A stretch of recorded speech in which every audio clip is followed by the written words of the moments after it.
5 personnes sont actuellement retenues en otage à la prison d'Arles, c'est dans les Bouches-du-Rhône. C'est ce que nous ont affirmé des sources policières et pénitentiaires. Pour en parler, Boris Karlamov du service police-justice de BFM TV est avec nous. Bonjour Boris.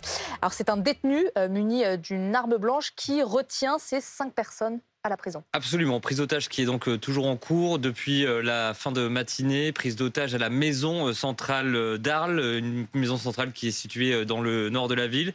Et selon nos informations, eh bien, il y a un surveillant pénitentiaire ainsi que 4 personnels infirmiers. Donc au total, 5 personnes qui sont retenues en otage par un détenu qui a un profil psychiatrique instable. Cette prise d'otage, elle ne se déroule pas, non pas dans la cellule du détenu, mais bien à l'unité sanitaire de cette maison centrale. Comprenez donc l'infirmerie de cette maison centrale, donc prise d'otage qui est toujours en cours, et ce depuis la fin de matinée à Arles. Quels sont les moyens dépêchés sur place, Boris? Alors il y a forcément les ERIS. On va rappeler ce que c'est les ERIS. Ce sont les équipes régionales d'intervention et de sécurité. Également les ELSP, l'équipe locale de sécurité pénitentiaire qui sont déjà sur place, soit une quinzaine de personnes en intervention en ce moment même dans cette maison centrale. Et puis il y a le renfort d'une antenne du RAID. Donc le RAID qui est en train de faire route vers cette maison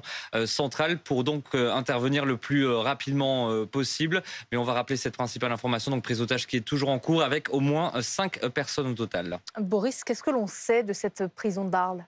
Alors cette prison d'Arles, elle ne connaît pas de surpopulation carcérale. On parle beaucoup de surpopulation carcérale depuis plusieurs jours, puisqu'on a franchi un pic, un record même au 1er décembre dernier. Ce que l'on peut dire sur cette maison centrale d'Arles, il y a 159 places, 137 détenus occupent donc cette maison d'arrêt. Il y a donc un taux d'occupation de 85%, donc pas de problématique de surpopulation carcérale. C'est même l'inverse par rapport à, on va dire, à ce qui se passe au niveau national dans cette maison centrale d'Arles. On devrait avoir un peu plus d'informations au courant de l'après-midi. Il y a une réaction de Gérald Darmanin, le ministre de la Justice, sur X, Boris. Absolument, Gérald Darmanin qui annonce sur X, anciennement Twitter, qu'il y a donc 5 personnes retenues en otage à la maison centrale d'Arles, dont 4 personnels soignants et un agent pénitentiaire.